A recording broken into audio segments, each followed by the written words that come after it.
Okay. Welcome to this program, Stay Safe Online, UITM Research Live Webinar Series 2.0 today. I'm AP Dr. Hapizah Muhammad Kasim, an Associate Fellow of I-PPerForM and Department of Pathology, Faculty of Medicine, UITM. I will be the moderator for this session. Before we begin, please allow me to introduce our distinguished speaker for today, Professor Datin Dr. Hapizah Muhammad Nawawi. Professor Datin Dr. Hapizah Muhammad Nawawi is a professor and senior consultant in chemical pathology and metabolic medicine at the Faculty of Medicine, University Technology MARA, UITM Malaysia, and founding director and fellow of Institute of Pathology, Laboratory and Forensic Medicine, I-PPerForM, which is one of the UITM Centers of Research Excellence and COE with niche areas in atherosclerosis, prevention of heart disease and study of diseases. She is a founding member of the UITM Faculty of Medicine in 2004. Since its inception and held several faculty administrative posts for 8 years, from head of cluster, director of CPDRL, which is Center for Pathology, Diagnostic and Research Laboratories, to Deputy Dean, Research Innovation, Postgraduate and Quality. She pioneered and is the consultant physician in charge of the specialist lipids and coronary risk prevention clinics at UITM and previously UKM teaching hospitals. As a member of the University Central Research Committee, JKIPU, she contributes to the policies, strategies, and directions of research for the university.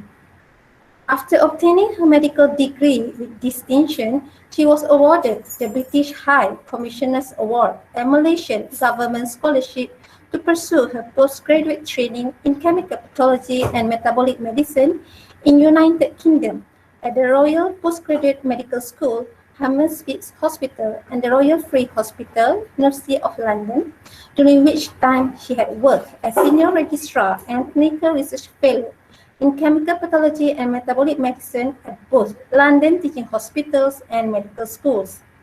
She was awarded the Intercollegiate University of London MSc in Clinical Biochemistry and successfully obtained membership in chemical pathology and subsequently awarded a fellowship in chemical pathology by the Royal College of Pathologists, United Kingdom. In addition, she had been conferred fellowship of the Academy of Medicine, Malaysia, and Japanese Council for Advanced Medical Training, JCMT Fellowship in Diabetes, Lipidology, and Metabolic Medicine. Her clinical and research interest is in the field of lipidology, dyslipidemia, including molecular basis of FH, atherosclerosis, coronary risk factors, and novel biomarkers, antioxidants, and coronary artery disease prevention. She is a recipient of multiple competitive national, international, and industrial research grants, 7.6 million ringgit Malaysia SPI over 20 years. She had headed several competitive research grants in the field of FH, lipidology, and atherosclerosis, ranging from molecular medicine, fundamental science to in vivo animal and human studies, clinical trials, and epidemiological studies. She had led several FH projects and is currently leading a national research program on FH and has pioneered the Malaysian National FH Registry and Genetic Testing Laboratory. She is the Malaysian Principal Investigator for the Asian Pacific FH10 Countries Research Program in collaboration with the FH Malaysia Network, University of Western Australia, and APSVD, Asia Pacific Society of Atherosclerosis and Vascular Diseases. In addition, she is a national country lead investigator for Malaysia and a steering committee member of the EAS FHSC European Atherosclerosis Society FH study collaboration involving over 70 countries worldwide. In addition, her research team is also collaborating with University of Nottingham, UK on use of FH tools for population screening and genetic testing in primary care settings. She is on the steering committee for the Asia Pacific Guidelines on Management of FH and Statin Intolerance. More recently, in 2020, she has been invited to be on the IAS International Atherosclerosis Society expert panel on preparation of the integrated guidance on the care of familial hypercholesterolemia from the International FH Foundation. Her key publications are in areas of FH, atherosclerosis, anti-atherosclerotic properties of natural products, and novel biomarkers of atherogenesis. To date, she has published over 140 full papers in international and national journals index proceedings, including 30 JCR Q1, Q2 high-impact journals, and 15 books chapters in books, 472 abstracts in index journal and proceeding, with over 2,374, 1,271 citations, and H index of 18 to 17 in WAS and Scopus respectively. In terms of intellectual properties, she has acquired 1 patent, 1 commercialized product, 11 registered copyright, 1 pending license, and 1 trademark. Currently, she is supervising 10 postgraduate students, 5 PhD, in addition to 2 postdocs. Today, she has graduated, currently supervising a total of 62 postgraduates, including 32 PhDs and PhDs equivalent. She has contributed as a speaker at numerous national and international conferences. She is a fellow of the UK Royal College of Pathologists, FRCPAS, and the Malaysian Academy of Medicine, FAMM. She has served on several international and national committees, including Executive Council members of the APSAVD, Asia Pacific Society of Atherosclerosis and Vascular Diseases, Steering Committee member of the Asia Pacific FH10 Countries Program, Steering Committee member of the ESFHSC European Atherosclerosis Society FH Study Collaboration, and Steering Committee of the Malaysian Academy of Science TRSM Top Research Scientist Malaysia Guidelines, MSA Malaysian Society of Atherosclerosis Organizing and Scientific Committee member for the APSAVD 2020, Executive Council of MSH, Malaysian Society of Hypertension, Executive Committee of MPN, National Professorial Council, Malaysian Laboratory Accreditation Scheme, SAMM Evaluation Panel, and is also a Certified Lead and Technical Assessor for the International ISO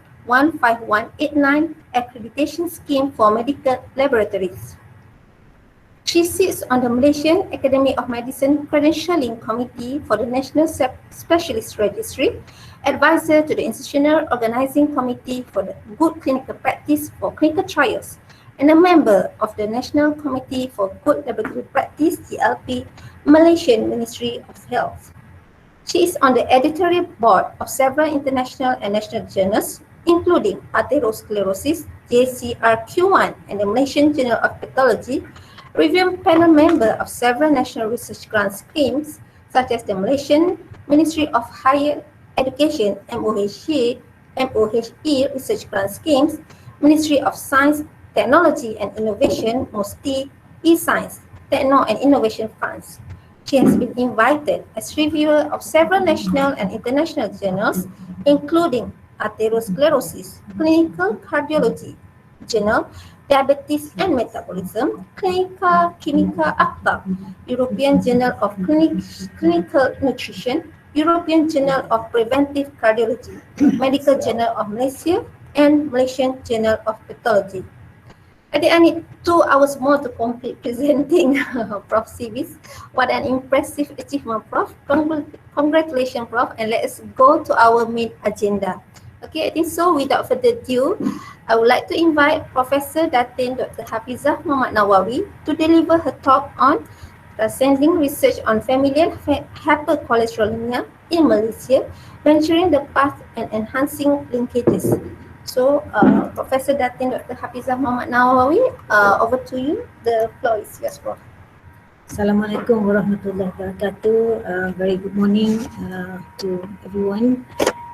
Bismillahirrahmanirrahim. Firstly, thank you very much, Associate Prof. Dr. Alice, for your lengthy and kind introduction. Yeah, my talk today is on transcending research on familial hypercholesterolemia, which I will refer to as FH from now on, venturing the path and enhancing linkages. Yeah. And this is part of the live research webinar series of by the TNCP and I office, from Faculty of Medicine and I-PPerForM. Okay, this is an overview of my slide. I try and see how much I can cover within an hour. And as an introduction, FH is the commonest and serious but potentially treatable form of inherited dyslipidemias, and is the most common autosomal dominant disease affecting mankind. It is characterized by severely elevated blood cholesterol level, particularly LDL cholesterol, premature atherosclerosis, and premature CHD, coronary heart disease, which I will refer to as CHD from now on. Three genes mutation of the FH candidate genes have been implicated, mainly the LDL receptor, ApoB100 gene, and PCSK9 gene. Global prevalence is about 1 in 200 to 1 in 500, and globally is estimated about 14 to 35 million individuals affected, 50% of whom are expected to be in the Southeast Asia and Western Pacific region. Therefore, we are the biggest cohort of FH postulated to be here. And this recent data have shown that those with severe hypercholesterolemia, with and without genetic confirmation, have 22 or 6-fold increase in risk of CHD compared to normal controls, implying that if there is a lifetime exposure to hypercholesterolemia, the risk is much higher in those with compatible hypercholesterolemia but without genetic confirmation. And in general, the risk of atherosclerotic cardiovascular disease is increased by 4 to 7 times in patients with FH causing variants than controls due to HC lifetime exposure. Now, FH in general fulfill WHO criteria of screening of a condition. Therefore, it is cost effective as well as feasible to do a screening program for FH.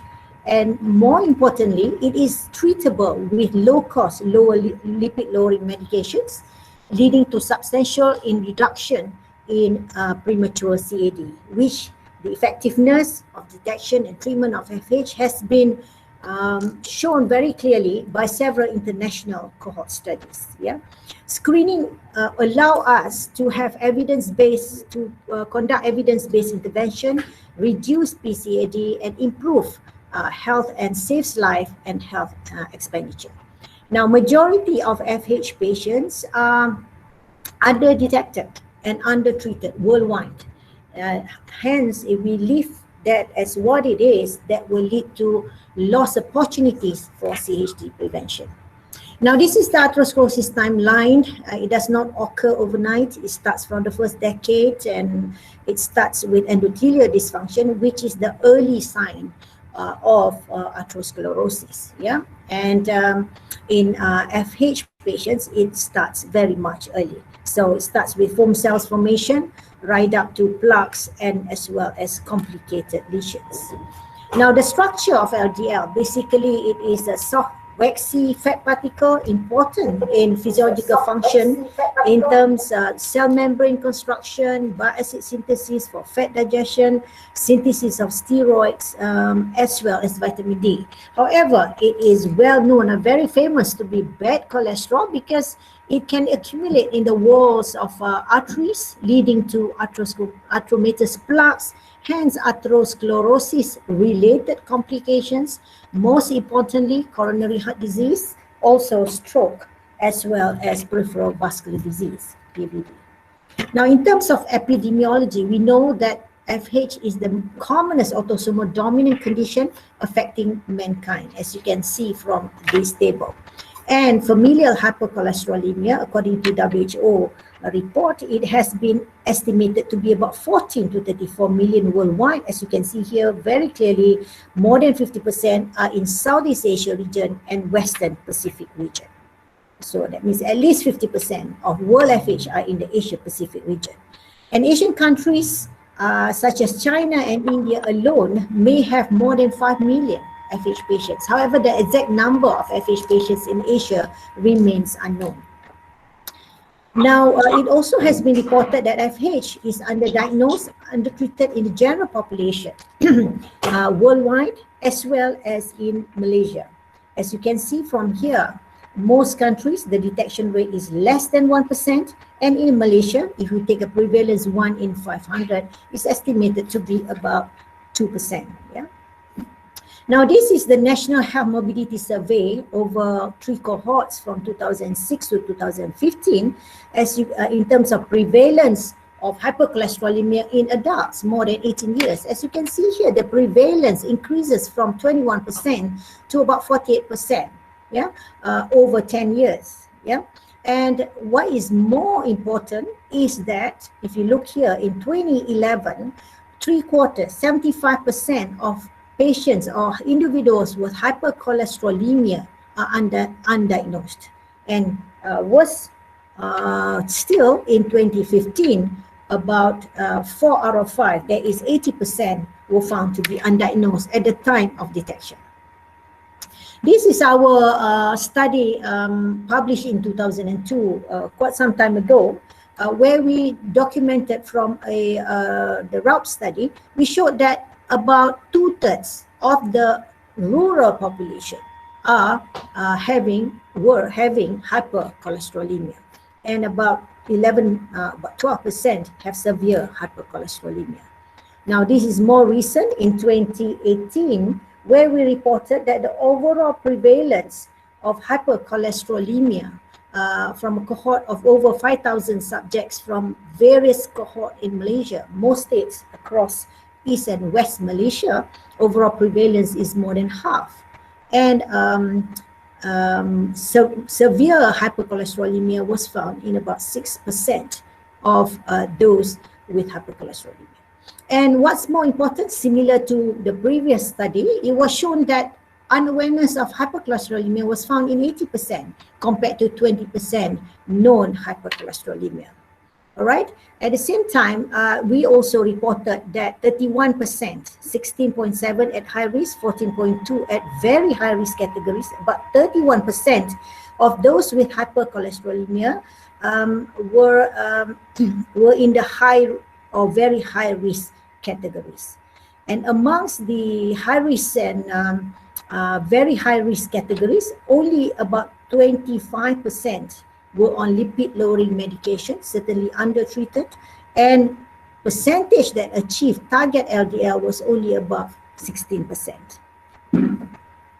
Now, this is a paper published by our group, just accepted in Journal of Atherosclerosis and Thrombosis this year, looking at FH in the Malaysian community.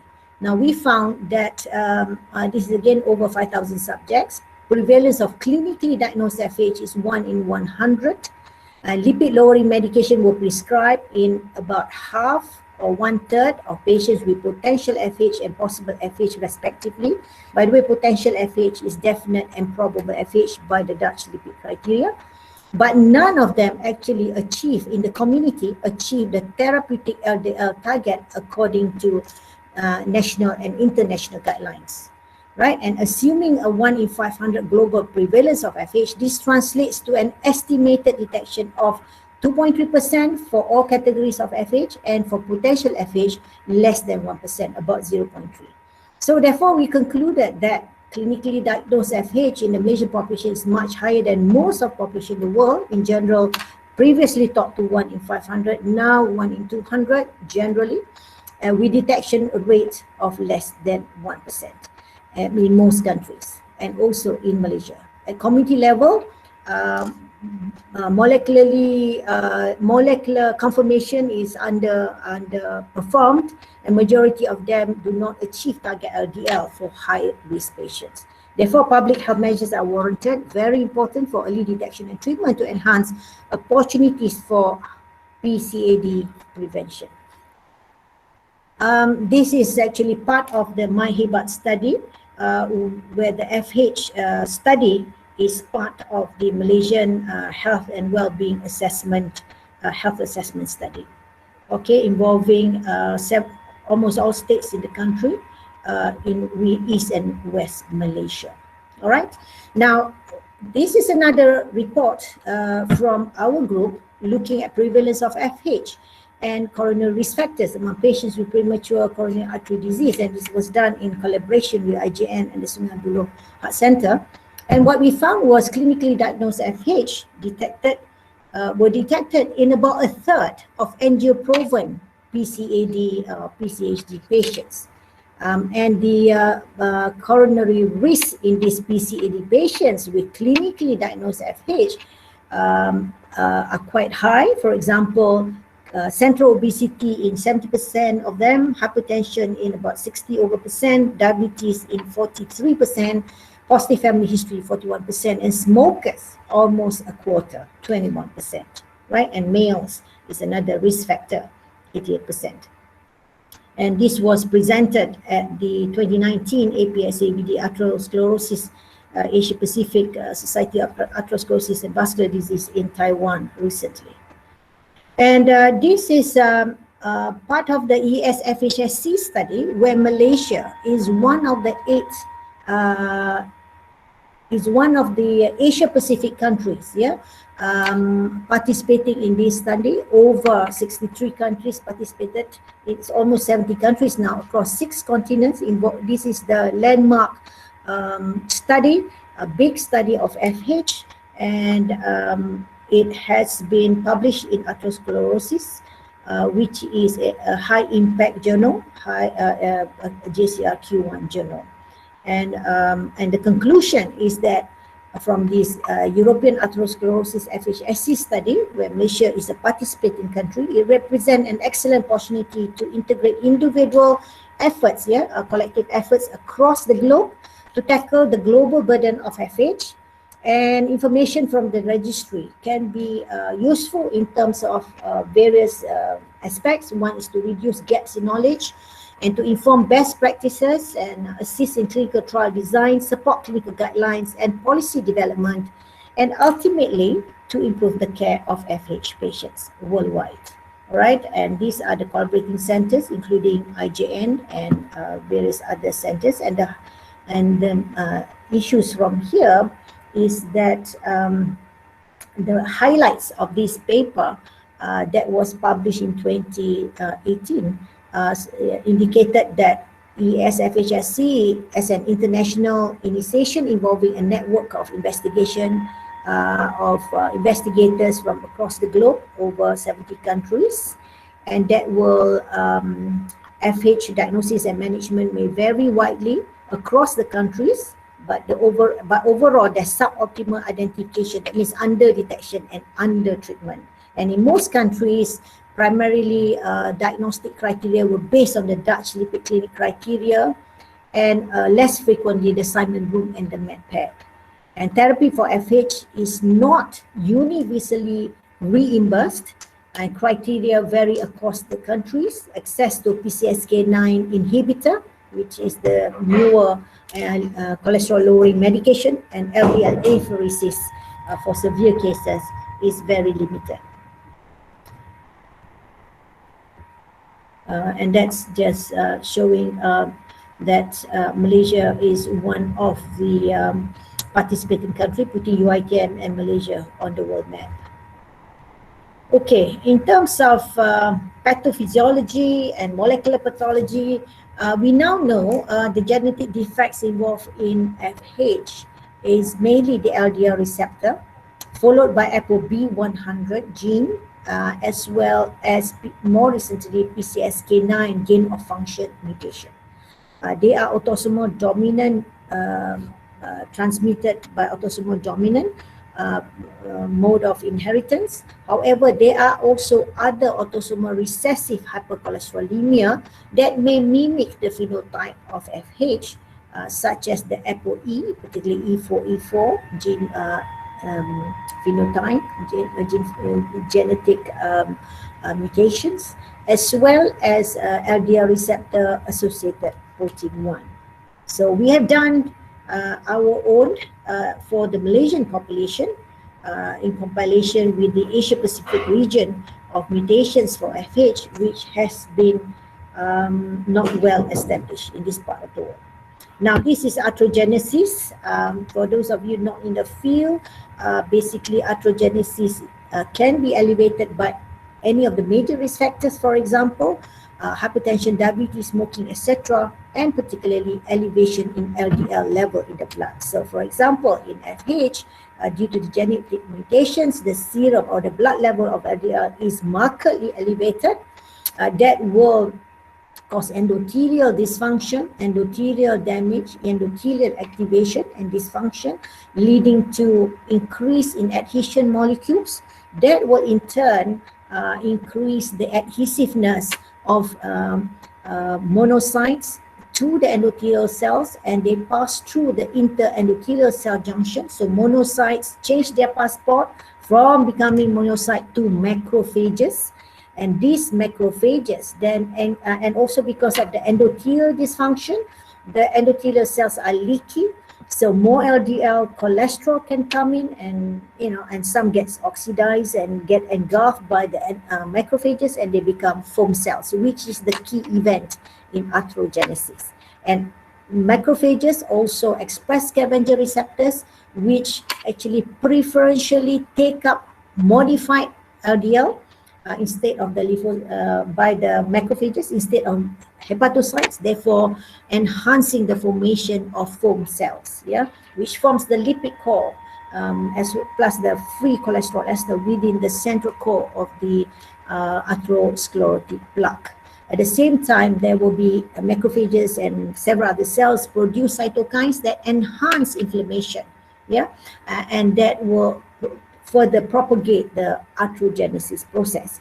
Now, there will also be smooth muscle cells proliferation and migration from tunica media to tunica intima. At the end, you get a lipid core and a fibrous cap that forms the arthromatous plaques.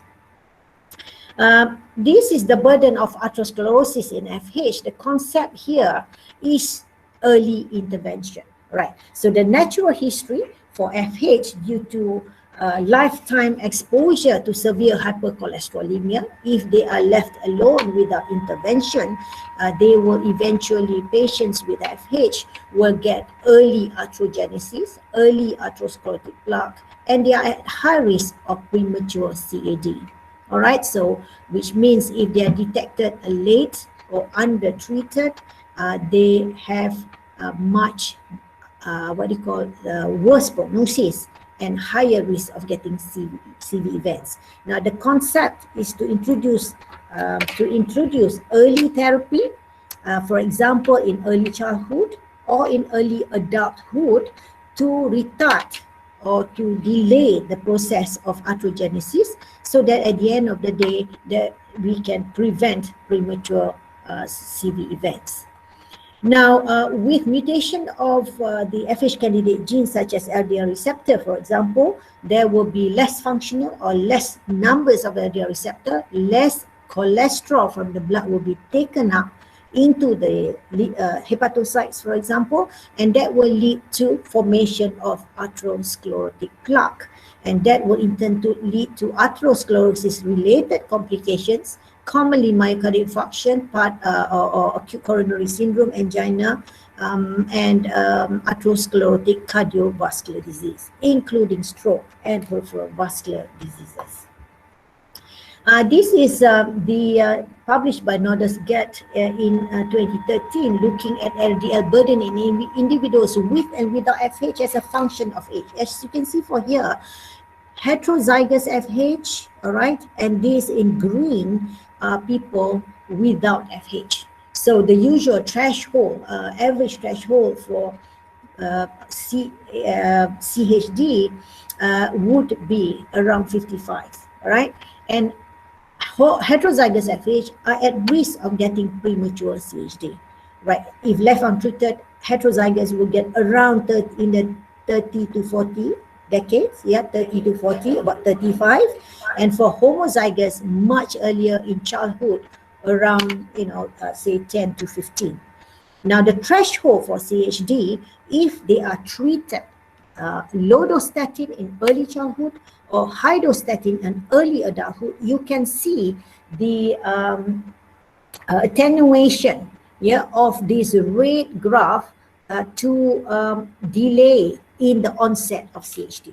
As you can see here, heterozygous FH have say about 20 years earlier onset of CHD without treatment, and with treatment, it can be early childhood. In heterozygous, they can mimic that without FH, just like any without FH individual on the street. Right, that's number one. Number two, if they are treated, say they missed in early childhood, but in early adulthood, high dose statin, perhaps it can be reduced. It can be delayed, by about 10 to 15 years, for example, So now, and of course, it also depends on other risk factors in the environment as well, such as smoking, hypertension, diabetes, high TG, low HDL, Lp(a), and the male gender will have an interplay between the environment and also the genetic factors to predispose a person to CHD. Now, homozygous, not much data on that. However, some data have shown that even in homozygous with treatment, the onset of CHD can be delayed to a later age. Okay, this is our work looking at biomarkers in FH on soluble intercellular adhesion molecule 1, ICAM1, and interleukin-6, one of cytokines, which reflect endothelial dysfunction in patients with primary hypercholesterolemia with atorvastatin. And what we have shown and published is that both low and high doses of atorvastatin clearly lead to early progressive improvement in endothelial function in patients with primary hypercholesterolemia, as reflected by SICAM1 and interleukin-6, which reflect endothelial dysfunction in these patients. All right. Now, this is another paper in atherosclerosis. We were invited to write the editorial, a letter to editor, where we report increased level of SICAM1 interleukin-6 reflect endothelial dysfunction in statin-treated patients with hypercholesterolemia. And this is another report by our group looking, published in Hormone and Metabolic Research Journal, where we looked at adhesion molecules, interleukin-6 and C-reactive protein following short-term atorvastatin treatment in patients with non-familial hypercholesterolemia. What we have found is that low-dose atorvastatin leads to reduction in pro-inflammatory markers of endothelial function, suggesting attenuation of endothelial activation and improvement in the endothelial function independent of lipid lowering, which may lead to reduction in progression of atherosclerosis, hence prevention of CAD. Now, this is Dr. Tuhaira, who presented work on HSCRP, F2 isoprostane, and homocysteine, inflammation and prothrombotic biomarkers in patients with primary hypercholesterolemia. We showed significant association between HC with serum HSCRP, which is an inflammatory marker, homocysteine, and plasma 8 isoprostane, oxidative stress marker, and homocysteine as well.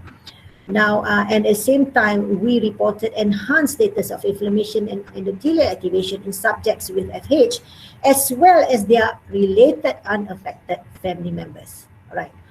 Now, Suhana, one of my postgraduate students, have also reported that LDL concentration is an independent predictor for oxidized LDL in patients with FH, meaning that FH patients have higher oxidative stress status, which contribute to higher risk of developing atherosclerosis and complications. And LDL concentration is an independent predictor or determinant of oxidized LDL, suggesting that both pro-atherogenic quantity as well as quality of LDL coexist in FH, which enhance the risk for premature CHD. And if the patients have other risk factors like smoking, diabetes, hypertension, etc., the oxidative stress will be enhanced, so they will have both catastrophic increased quantity as well as poor quality or pro-atherogenic LDL levels. Now, Dr. Ellis also has reported enhanced prothrombotic status in association with serum LDL in patients from FH and related unaffected family members. All right, so we concluded that prothrombotic states of FH patients and related unaffected family members compared to normal control. At the same time, LDL levels are associated with enhanced prothrombotic states, and this may probably also in part explain the hypercholesterolemia induced inflammatory response and endothelial dysfunction, leading to enhanced prothrombotic and increased risk of coronary events. This is a review article which I wrote as an invited writer quite some time ago in 2003 on dyslipidemia and endothelial dysfunction, and certainly there was a strong indication even then that hypercholesterolemia is one of the major risk factors associated with endothelial dysfunction. Now, this is data from we showed that in FH, the risk of premature CHD is related to lifelong prolonged exposure since birth, elevation of LDL cholesterol, or even in the childhood. And also that will lead to premature atherosclerotic cardiovascular disease, both in men and in women. You can see that the risk probability of getting clinical CAD much higher in those with FH compared to those without FH in both men and women. And this is to highlight to us that the cumulative event-free survival of FH is much better in statin treated than those not on statin treatment over the years. Similarly, in homozygous FH, some benefits are also seen in terms of those who are on treatment compared to those without treatment in terms of the survival probability, in terms of endpoint as death or coronary events. And about 1 in 5 MI patients have been shown under the age of 50, that means premature CAD, could have FH. Now, in China, it was shown that in patients with MI, about 25% have definite, probable, or even possible FH. But in patients with premature MI, about 40%, a higher percentage, have either probable, definite, or even possible FH. And the Chinese researchers have shown that Chinese patients with definite or probable FH have about 5-fold increase in premature CAD, right? And whilst those with possible about 2 to 3 times increased risk. So that's the categorization of FH according to the Dutch lipid clinic criteria. And also, in terms of years to develop onset of premature MI compared to unlikely FH, all right? Patients with definite FH has 10 years earlier onset of PMI, whereas those with possible FH has 2 years, compared to unlikely FH, patients with definite FH have 10 years earlier development of MI, whereas patients with possible FH have 2 years earlier development of premature coronary heart disease. Right, in terms of the molecular pathogenesis, as I mentioned just now, 3 main candidate genes are the LDL receptor, ApoB100. LDL receptor is the receptor on the cell surface which takes up the cholesterol from the blood into the cell and gets degraded. Now, ApoB is the ligand of LDL which binds to the LDL receptor. So any gene mutation of LDL receptor, ApoB100, which is the ligand, which is a component of LDL, which forms a ligand to the LDL receptor, can lead to hypercholesterolemia and have FH phenotype. And also PCSK9, also a gain of function mutation, has also been implicated as a FH candidate gene, where PCSK9 causes degradation of LDL receptor, therefore gain of function mutation will lead to enhanced degradation of LDL receptor, therefore less LDL receptor will go up to the cell surface to take up the cholesterol, therefore the blood cholesterol level will be increased. And these three genes are by autosomal dominant. And more recently, there's also autosomal recessive hypercholesterolemia. One gene has been implicated, is the LDL receptor associated protein 1, which mediates positioning of LDL receptor to the coated pits, right? So mutation of LDL associated protein 1 can also cause hypercholesterolemia in an autosomal recessive mode of inheritance. Okay, so this is the LDL receptor. There are 5 domains within the LDL receptor protein. There is the ligand binding domain that binds to the ApoB100, and then the second domain, the EGF precursor homology domain, the O link sugar domain, membrane spanning cytoplasmic tail domain, and these are the exons corresponding to those domains. And that's the various number of variants that has been described across the exons, and you can see that majority are in the ligand binding domains, yeah, particularly exon 4. Now, what about the clinical features of FH? These are some of the obvious clinical features of FH. Number 1 is tendon xanthomata, classically over the Achilles tendon, as you can see here in this patient. This is a typical medical student case, and also here and here, sometimes on the dorsum of the foot and over the hands as well, and sometimes over the knees and elbows, yeah, and the extensor digitoria over the dorsum of the hands as well. So those are the areas where a clinician will look for tendon xanthomata. That's corneal arcus. You can see the whitish circular ring around the cornea. That's corneal arcus, and the other one is xanthelasma, as you can see here, as the whitish, yellowish lesion around the eyelids, or even the medial or even the lateral aspect of the eyes. Yeah, as seen in this patient. That's xanthelasma with corneal arcus in one of our patients, in some of our patients.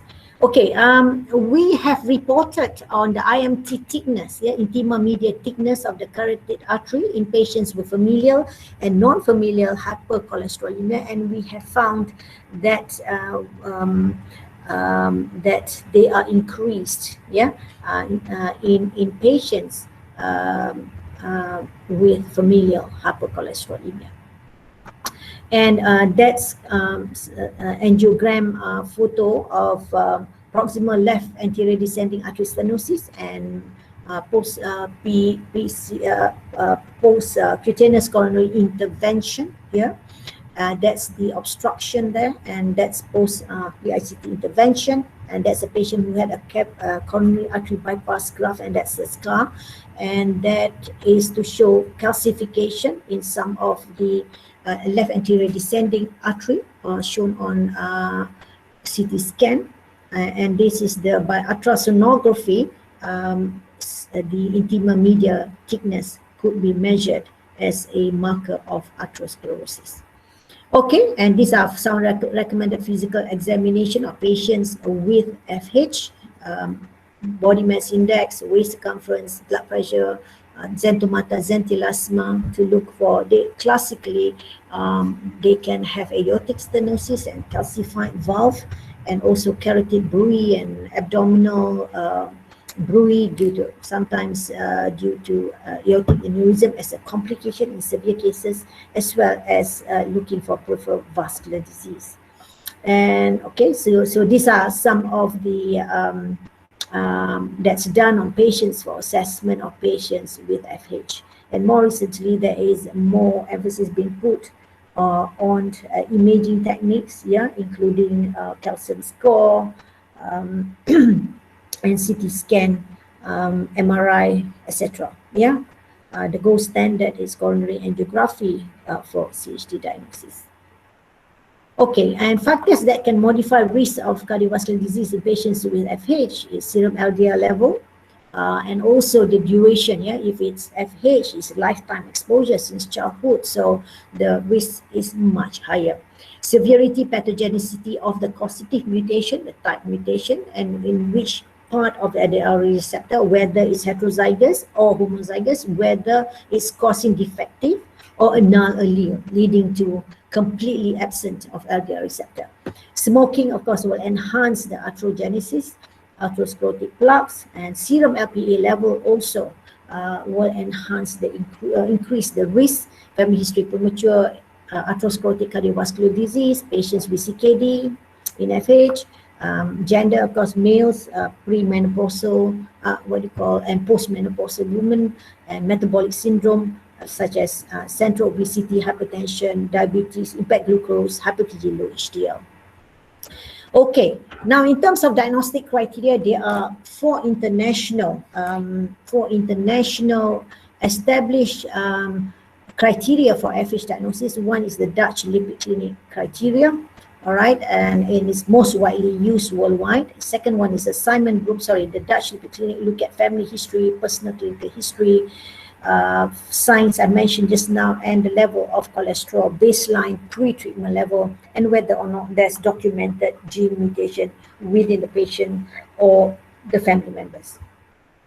Next is the Simon-Broom criteria, whether they classify into definite or possible. DLCC classify into definite, probable, or possible, or unlikely FH. Okay, and the US MedPAD just use the total cholesterol for screening according to age and whether or not they have first, second, or third degree relatives with FH, or they don't have. There's a threshold above which they will be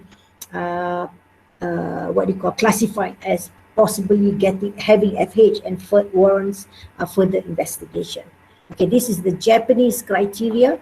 There are three important criteria being used: the LDL level of more than 4.7, at least tendon xanthomata or xanthomata for the matter, and the other one, family history of premature CAD, first or second degree relatives.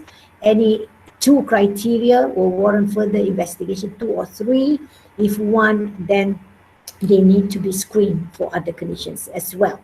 Now, this is our group, Dr. Suraya who has published a paper in BMC cardiovascular disorders, looking at the diagnostic performance of various FH comparing the Dutch lipid clinic criteria DLCC against the other three criteria in our population. And what we have found is that using the Dutch DLCC as a reference, Simon-Broom criteria identified most of the patients, then the US MedPAD and the Japanese criteria.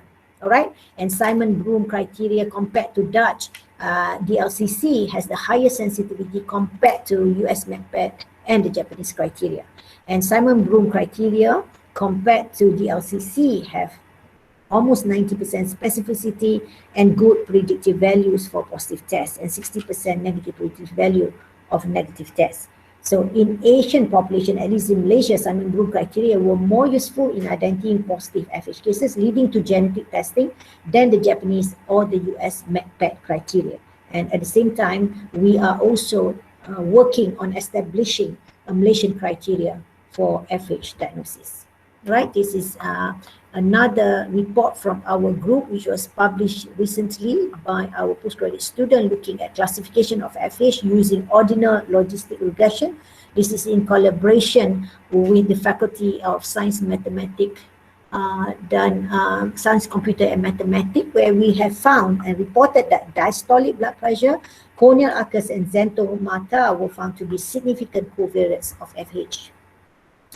Now, in terms of screening and genetic testing, this is the recommendation by the EAS, identification of index cases for cascade screening, and generally FH is underdiagnosed and undertreated in the general population, and these are guidelines for clinicians, to prevent premature coronary heart disease. Now, three important criteria that has been suggested is that plasma total cholesterol of 8 millimoles per liter. If you have LDL, even better, or LDL more than 5 or greater than 95th percentile by age. Generally greater or equals to 5 millimoles per liter, TC more than 8 millimoles per liter. Premature CHD in the patient himself, individual himself, or family member. First degree relatives, 55, 65 in male, female respectively. Second degree relatives, 50 and 55 in males and females. Tendon xanthomata in the subject, him or herself, or a family member as above, right? And cascade screening are important issues in FH, and there are a few issues that have been published here. I think few things we should take into account is that consent of the index case, and without consent, we need to have a national and local health care service protocols if we are taking without consent of the index case. And also we need to also have an approach which respect privacy, justice and autonomy of the index case and their family members, and should not cause alarm the results, and there must be genetic counseling services rendered to the patient. Yeah. And there are various others here that we can look it up in the paper. And also another issue about genetic testing is gen testing may have implications on insurance cover in certain countries, right? So, and also there must be counsel about the increased risk of premature CAD, the importance of cascade screening, early detection, early treatment, and prevention of heart disease opportunity. Now, our group have come up with computer-based FH screening and categorization application based on various FH diagnostic criteria. Dr. Mashima and our team have looked and answered some problem statement issues where diagnostic scoring and categorization of FH is done manually using paper-based. And also from the clinical viewpoint, there is still lack of awareness amongst the general public as well as some clinicians, yeah, and even in the community about FH, right? And this practice has various shortcomings. This manually done, and lack of awareness. So manually done using paper, and also which can be damaged, lost, and difficult to archive, retrieval, and can cause erroneous computation of score. And it's time consuming, labor intensive, and with lack of awareness and the user unfriendliness, patient will be lost to opportunity for PCAD prevention and early detection. Okay, so this new apps called FH categorization and screening was developed by our team, which is a computer-based FH screening apps to facilitate the diagnostic scoring, categorization of patients by medical practitioners based on 4 established criteria, i.e. the Dutch Lipid Clinic criteria, Simon Bloom criteria, US MedPad, and the Japanese criteria. And incorporation of the various diagnostic criteria, the 4 criteria as I mentioned just now, and also we are doing a more extensive evaluation of its effectiveness and usability for FH categorization and screening. There are some novelties to it. We have copyrighted it, and there's one licensing and trademark which is pending. All right, in conclusion from this group, we have the prelim results indicated the FH CAT screen is reasonably comprehensive, time efficient, feasible, and it seemed to be feasible and suitable to facilitate screening categorization FH by the medical practitioners once the diagnostic information is entered. And another advantage is that it is web-based, it can be not, and therefore there is a possibility of retrieval for audit and research purposes. Okay, now in terms of genetic testing, we have reported several cases. This was just published in Malaysian Journal of Pathology, where we have reported Dr. A.P. Ellis and group has reported a case report of a successful pregnancy outcome of a patient with homozygous FH, that means both mutant alleles of the LDR receptor, which has been characterized molecularly, which is LDR receptor, pathogenic gene, and this family had homozygous as well as heterozygous, this patient, and the sister is homozygous, and it's a known mutation previously described leading to a missense mutation in the RNA splice site in intron 3, which affects the binding ligand domain of the LDR receptor protein.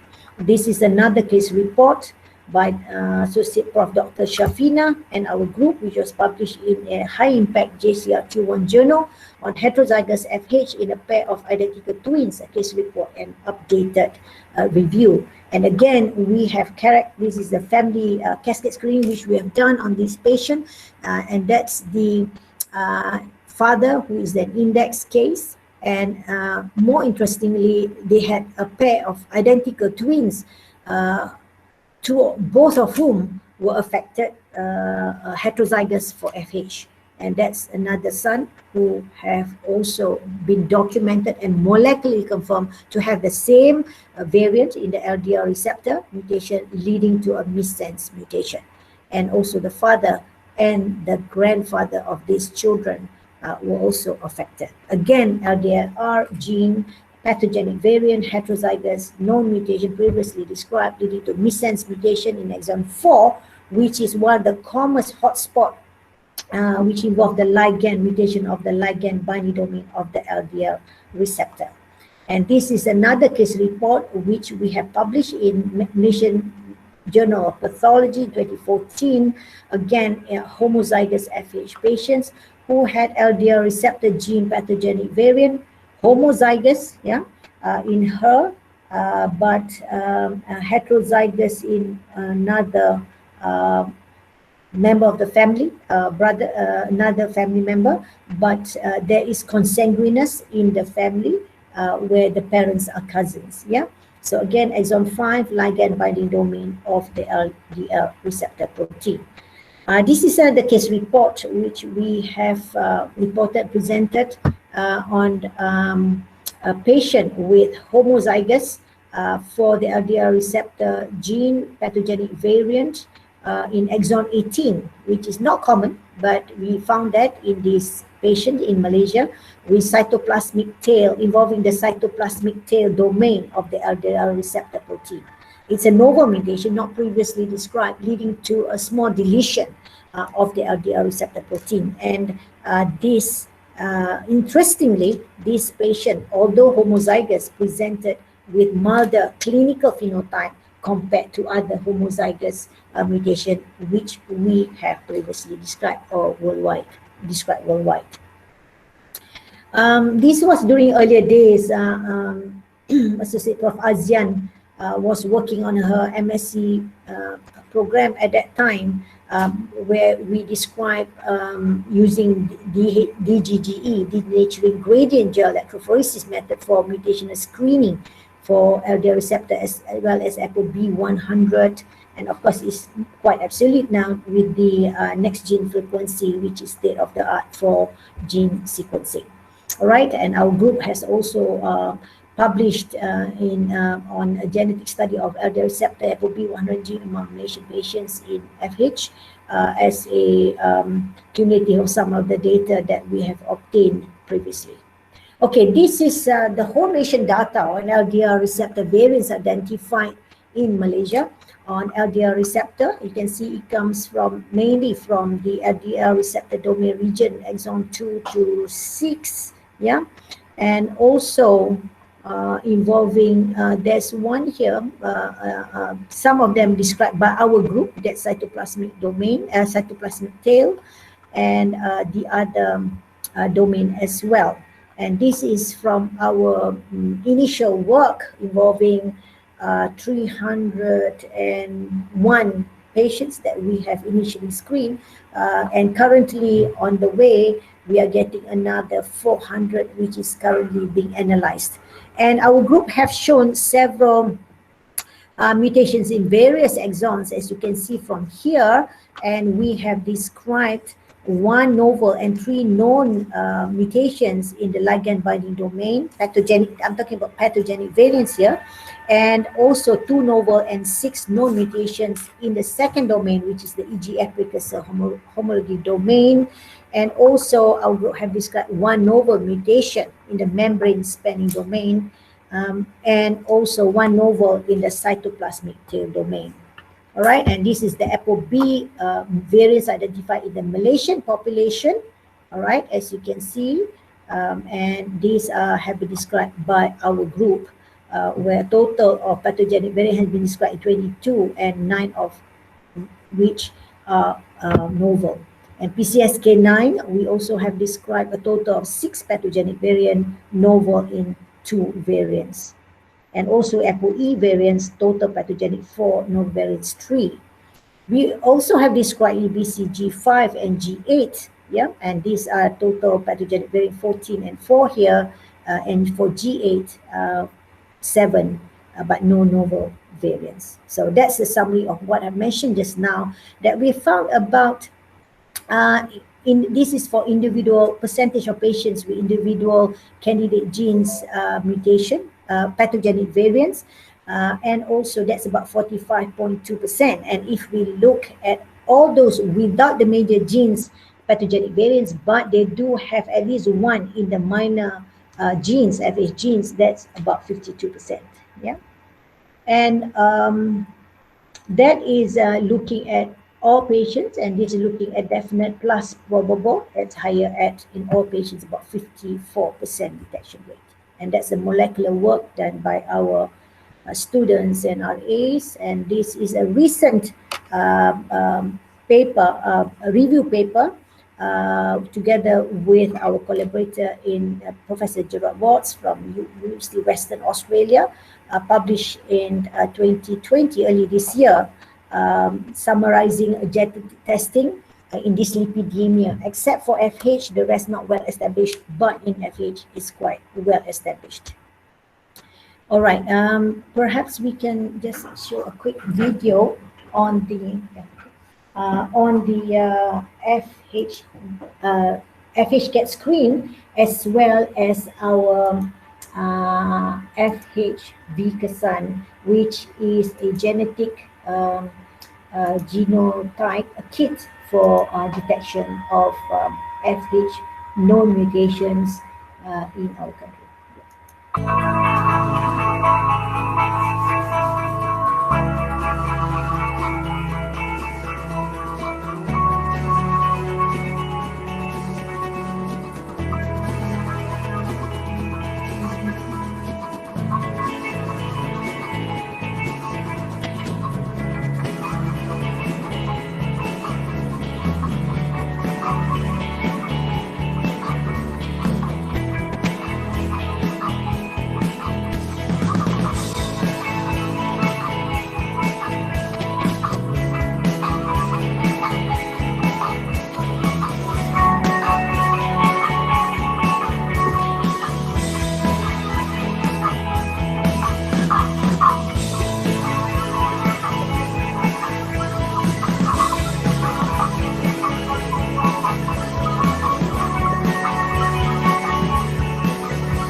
The next one is on the FH Vikasan kit, which our research team has developed for detection of known FH mutations in our country, which is part of our PRGS project headed by Dr. Chua Angin. FH molecular detection kit.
Okay, we've shown the FH Get Screen, which is a web-based apps for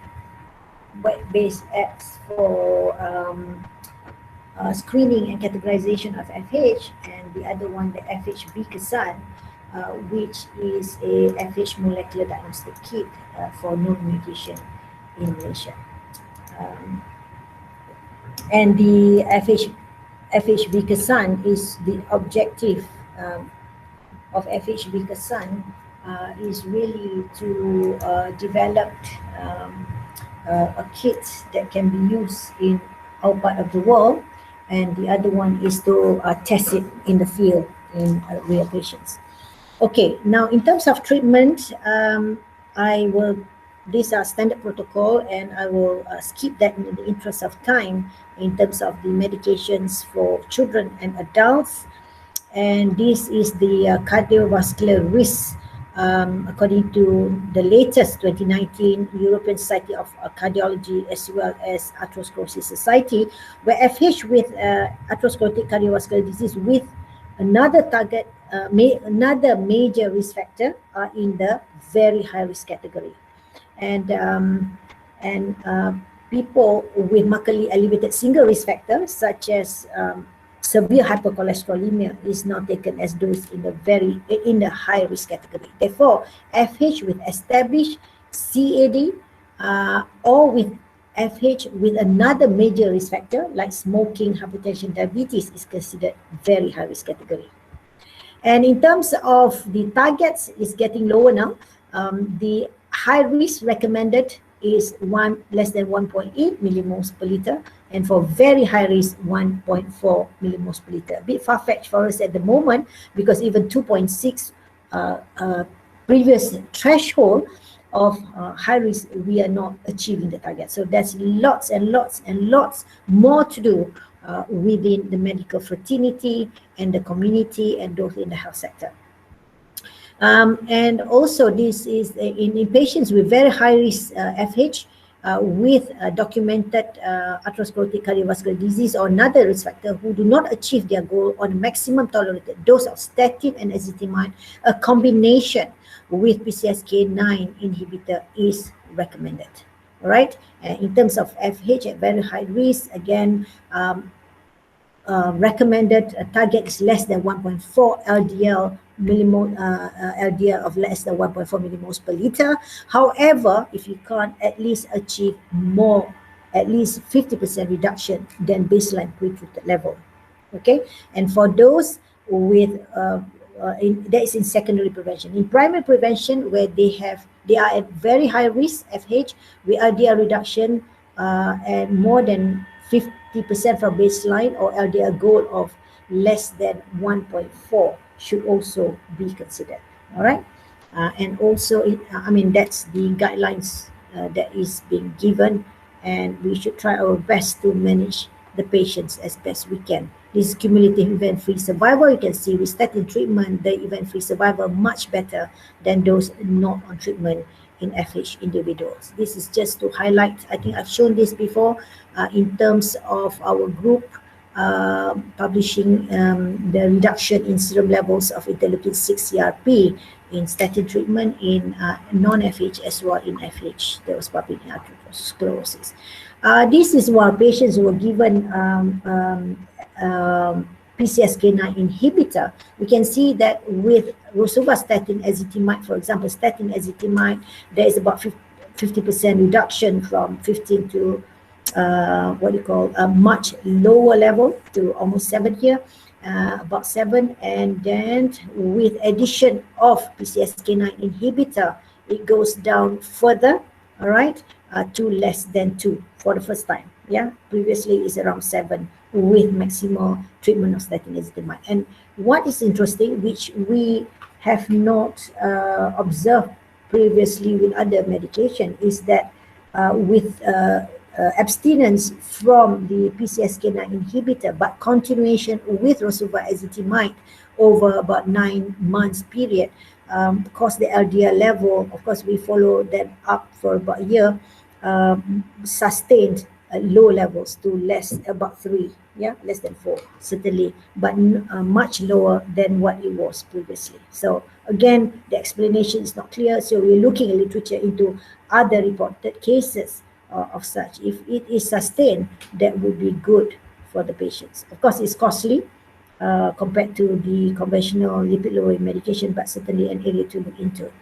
This is another case report of treated on statin, success of a pregnant homozygous FH, right? It was managed, so it's a rare case, but in Asia she got pregnant, so we report rare case of successful pregnancy outcome of FH, so that it can be shared across the board. Homozygous patient treated with lipid lowering medication without lipid apheresis, which she refused.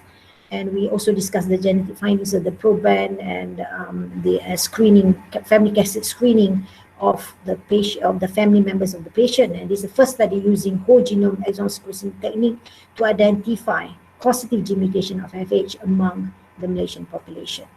Again, I've shown you just now this one as an identical pair of twins as well, and how they are being managed, and another homozygous FH previously reported. Again, published in this year. And this I have discussed this community study where we found that detection rate is less than 1% of FH, and also under performance of molecular testing, mainly due to financial constraints, but also lack of awareness. Therefore, public health measures are warranted for early detection, family screening, etc., for early detection, early treatment, to provide enhanced opportunities for premature CAD prevention. Okay, this is another in hospital settings. It's a small data, about 100 patients. Again, those achieving, amongst FH patients, achieving less than 1.8 is only about 2%, and less than 2.6, about a third. Majority only get 3.4 and less, and about 40% also had 50% reduction. All right, hospital-based. This is hospital-based, but in the community, almost all of them did not achieve the recommended targets. And okay, this is another one looking at where updates in the management. Can you remove that one? Updates in the management of high and very high risk individuals for CV risk reduction. And this form part of the Malaysian CPG guidelines for management of dyslipidemia 2017. Okay, and okay, in terms of comprehensive healthcare, we are part of the team looking at translational research for improving the care of FH, the 10-country study for Asia Pacific, and Malaysia is one of the participating 16 Asia Pacific country now. That's published in JCRQ2, and that's the various study which we have completed for the FH 10 countries and beyond. We also look at the psychological component of patients, and that's a paper published in Atherosclerosis 2018, looking at medication treatment behavioral beliefs on intention to take medication in patients with FH, and again published in Atherosclerosis, and another one in preventive cardiology, looking at health literacy in FH, and also predicting intention to participate in self-management behaviors in patients with FH, multi-international study, and the conclusion is on the paper. You can refer to that if you are interested to know more. This is our own local data that was part of Malaysia being part of the international group, but our local data. AP Dr. Sami has reported on illness perception, level of education, and presence of cardiovascular disease among patients with FH, and also quality of life in FH, and more recently, determinants of healthy lifestyle in patients with FH. And we have also, as a group in the international FH 10 countries Asia Pacific group, published in BMJ Open on looking at the standardized questionnaire into KAP, knowledge, awareness, and preferences concerning care of FH in the Asia Pacific region, and we found substantial deficit FH knowledge and awareness amongst the physicians. Okay, and that's the FH 10 countries and our own local data. our primary care group, Dr. Bahaki and team, with Prof. Anis and team, looking at substantial gaps in knowledge, KAP, awareness and practices among Malaysian primary care physicians, better in those with postgraduate qualification than those without postgraduate qualification in primary care. This is more recent in Journal of Clinical Epidemiology, FH 10 countries again, which look at the gaps across the care of FH, particularly economically deprived or developed countries, and wider implementation of primary pediatric care, telehealth services, support group, training programs, research activities, and technology assessment needed to improve the care of FH patients in these countries. Okay, this is just a summary of some of the research grants that we have had, where I was the project leader of FH, and the output that we've had, the earlier ones, and these are some of our publications, and just to show you the outputs in terms of human resource, publication, collaboration, and IP, as well as potential commercialized products. And this is from the FH Mitra, UITM very own grant, where there's 3 projects and we have produced 5 papers and more manuscripts coming up, and these are our collaborators within UITM, including FSKM as well as the industries. And you've seen the FH Get Screen, which has come up from there, and we have 1 copyright, 1 trademark, and license pending. We hope BCom can help us on that, and these are the key findings. 1 in 100 clinically diagnosed, about a third, prevalence of FH among angioproven. This is in collaboration, angioproven CAD with IJN, and web-based has been developed. FH Get Screen, and awareness is generally poor, and it comes later part in life when the complication may have set in and patients have complications as well as symptoms and signs of the complications such as CHD. So these are some of the medals that we've had: Gold Medal Award, Pachipta International awards, as well as again award by one of our postgraduate student, APSAVD Young Presenter, Young Investigator Award, which is only one given by International Atherosclerosis Society and one by our postgraduate student Sukma. So that's very commendable to Sukma for all her hard work and the rest of our team. Right, so these are some of the papers that have been produced, and that's ITEX 2019, as well as some of the other innovation awards that we've had, and participation national as well as international. These are the FH project team members of the FH Mitra. And also this is the FH 10 country international grant. We have FH 10 countries, FHSC. Again, we managed to get 1 postdoc exchange program sponsored by APSAVD and Hapizah International to send our postdoc to UWA to bring back the technology and set it up in Malaysia. Alhamdulillah. And we also have good human resource development in collaboration with UWA, Curtin University, and University of California. And these are some of our papers, as you can see here, high impact JCR Q1 here, and 4 of them, 5 of them, 6 of them, JCR Q1 with high impact journal, which has highlighted and putting UITM on the international arena of FH research.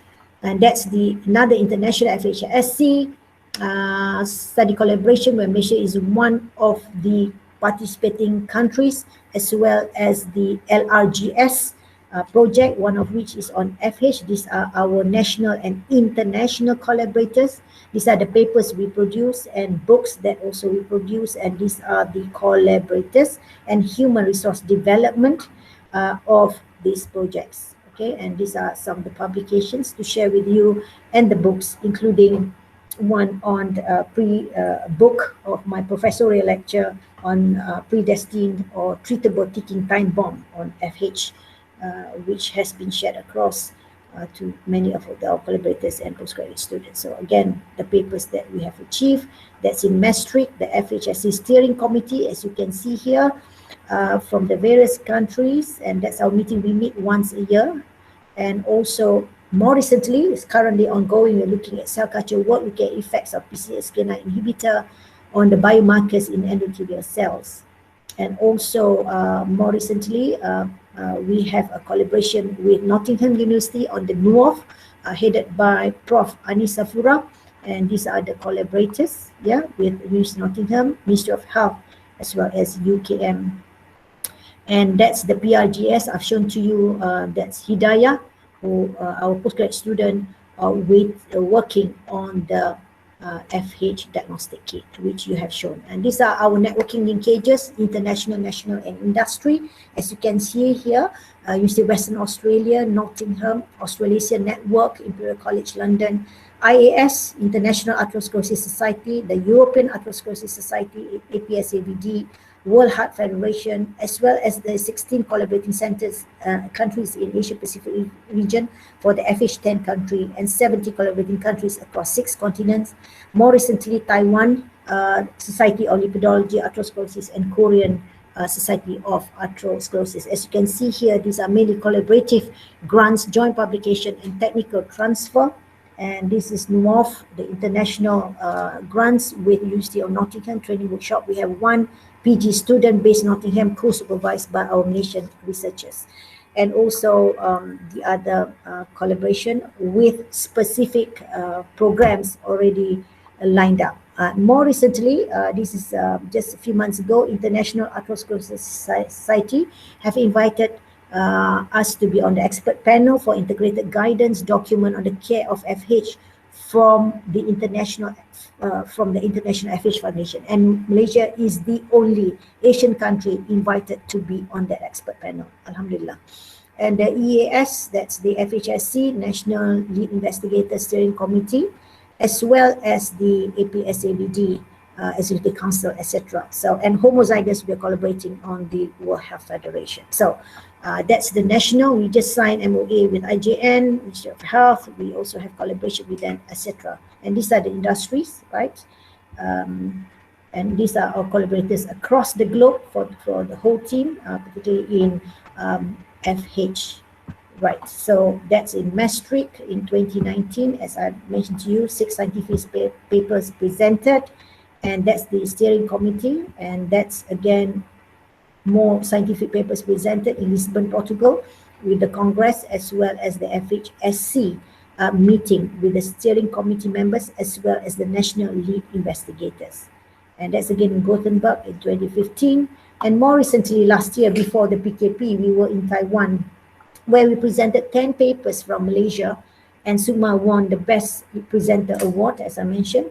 And we were invited to be on the Key Opinion Leaders Group roundtable discussion on prevention of premature CAD, and also invited faculty and symposium chair for some of the sessions. So that was a good networking, linkages, and collaboration with Asia Pacific and other parts of the world. And that's again in APSABD in 2018 in Indo Philippines, where APSABD Executive Council meeting, and we had several papers presented as well. And this is from the NUOF, University of Nottingham, headed by Associate Prof. Anissa Fura, and our team. We have visiting Professor Nadine Qureshi, who is our collaborator from the UK, and that's the activities we had. And this is the first international collaborative study in the world which examines the international FH diagnostic criteria against genetic testing in the community. And these are some of the international awards which we have obtained, and I've mentioned to you the ITEX, the Pachita, and the various other awards that we've had. So can we just I just conclude, and then we just have a short 2 minutes video. So in conclusion, heterozygous FH is the commonest and serious genetic disorder, but potentially treatable, affecting 1 in 200 to 500 people, autosomal dominant mode of inheritance, and assuming 1 in 100 prevalence of Malaysia with 32 million population, is anticipated estimated 320,000 people will be affected, and about 14 to 35,000 are estimated to have FH, and we know that about more than 50% are in the Western Pacific Asia Pacific region, including our region here in Malaysia. And FH generally is underdiagnosed, undertreated in most countries, including Malaysia, and if we don't do anything about it, there will be lost opportunities for CHD prevention. Achieving ideal target is a challenge, but very doable, especially with heterozygous FH. And FH to heterozygous FH, and to greater degree homozygous FH can be disabling and shorten lifespan, increasing premature CAD risk, and early detection and pharmacological treatment is, as well as lifestyle, is imperative to reduce lifelong burden of the disease and prevent PCAD. Screening enables evidence-based intervention, reduce PCAD risk, improve life, improve health, saves life, and health expenditure. Future challenges, a few issues. One, screen diagnosis management of FH in a more effective way, concerted effort across all disciplines, multidisciplinary in this country. And given that 50% are in our region, global funding initiative of atherosclerotic cardiovascular disease need to focus on this geographic location, and hence the involvement of WHO, for example, and World Health Federation, etc., is pivotal. To facilitate that, as in conjunction with Ministry of Health and the other health sectors. Optimal cost-effective screening remains to be addressed, especially economically deprived Asian countries, clinical versus clinical plus genetic testing, whether it's cost-effective and how can we afford it, particularly in our economically down situation post-COVID-19 PKP. Evidence of treatment of their targets amongst the very high risk categories, and the real world practice. Of course, that's the ideal, but what is the real world practice in our part of the world? We need to look at that, and prospective studies are required to investigate the added advantage of reclassifying total CV risk based on arterial calcium scoring and plaque burden using imaging techniques in patients with high risk or very high risk, which has not been fully established. So with that, I thank you, and these are the acknowledgements of my postdocs, PGs, GRAs, RAs, who have worked extremely hard, without whom the data will not be possible for all of us. All my collaborators, international, national, as well as internal collaborators, they are, of course, dear to my heart, the I-PPerForM family, and also the staff of I-PPerForM, who have worked tremendously hard, as well as, of course, UITM, the industries, and patients and family members, and all those who have contributed directly to or indirectly to the acquisition of the data. And lastly, I would just like to show a quick video on our MOA with IGN recently, about 2 weeks ago. 2 weeks ago.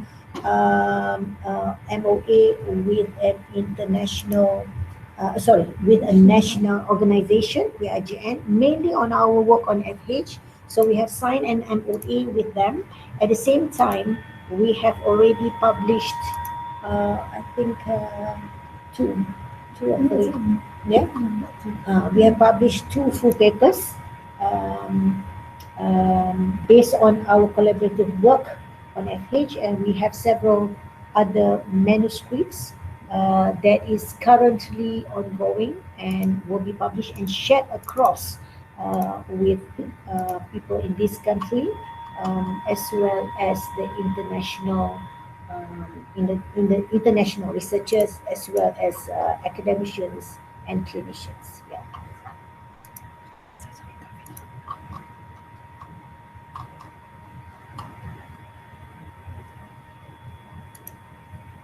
Okay, so this is the montage of our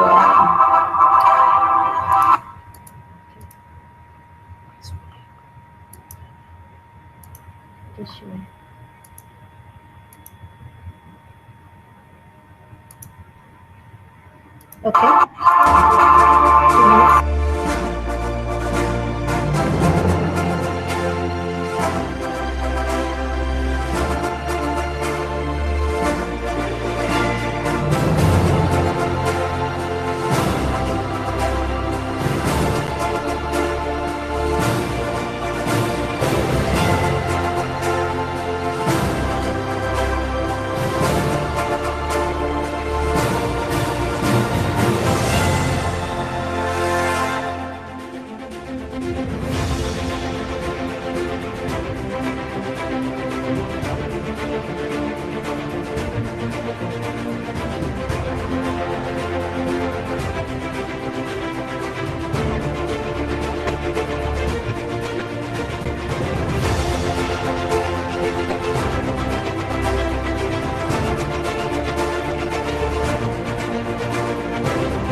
Okay, thank you. It's okay, Prof. Can you just stay? I can just read questions. Sorry, Prof. Before that, let me thanks to you for very informative and impressive talk as usual. Okay, so because of for the interest of time, I can allow only one questions, and I can so from the chat box there is one question from Dr. Andrian Hussein. If I can simplify his question, what is your opinion, Prof, in terms of the genetic risk versus secondary risk for cardiovascular disease in Malaysia?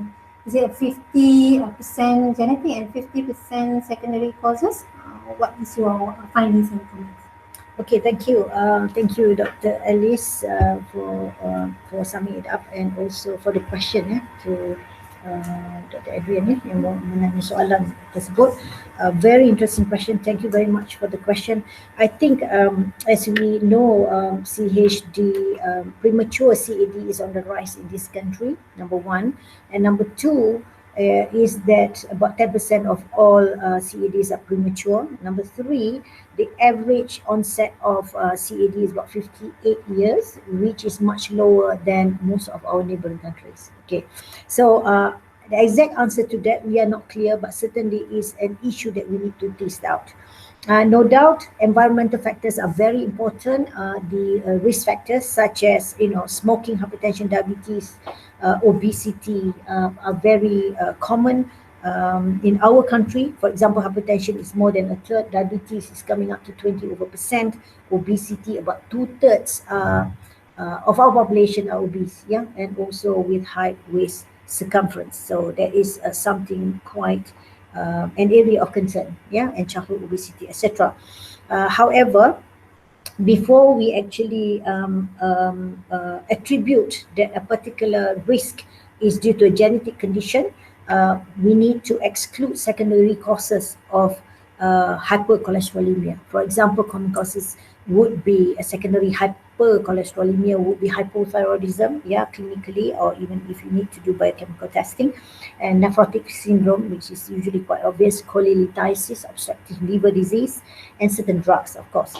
So, and also people who take high intake of saturated fats, because saturated fat intake, high intake will then enhance the liver to synthesize cholesterol. So there's cholesterol from the diet and cholesterol that's synthesized in vivo, right? So again, dietary is another factor. So now, however, having excluded the common causes of secondary hypercholesterolemia, and particularly in situation of primary hypercholesterolemia, where there is no underlying possible cause and it runs in the family, severe hypercholesterolemia. That's why we take a cutoff of TC more than 8, LDL more than 5 at least, and also family history of premature CAD, family history of hypercholesterolemia, it runs in the family, and also some of the signs that I've shown you, those are the ones where genetic testing will be clinically indicated, not for all patients. But short answer to your question, is it 50-50? We don't know. I don't think it's 50-50, but certainly there is a certain percentage of patients, and perhaps due to our diet, perhaps an interplay between our diet and the genetic factors which enhance them to have severe hypercholesterolemia, particularly in the younger age group, and predispose them to premature CAD. The other one is why we need to identify those ones with FH is because of lifetime exposure to hypercholesterolemia.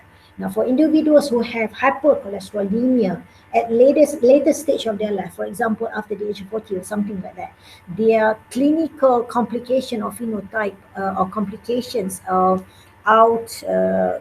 may arise from that condition is far less severe than those who have hypercholesterolemia, say from the age of during childhood or adolescence. So that is why we need to pick them up early, and it runs in the family. So at least we can prevent their children from getting premature CAD. Thank you. Thank you very much, Prof. It's okay, Prof. Okay. Yeah. So I would like to thank Prof. Datin, Dr. Hapizah for spending the time and valuable knowledge today. I hope everyone gained something from this session. Thank you everyone for staying up to now, and have a great day everyone. With that, we close this session, and with that I thank you. Thank you everyone.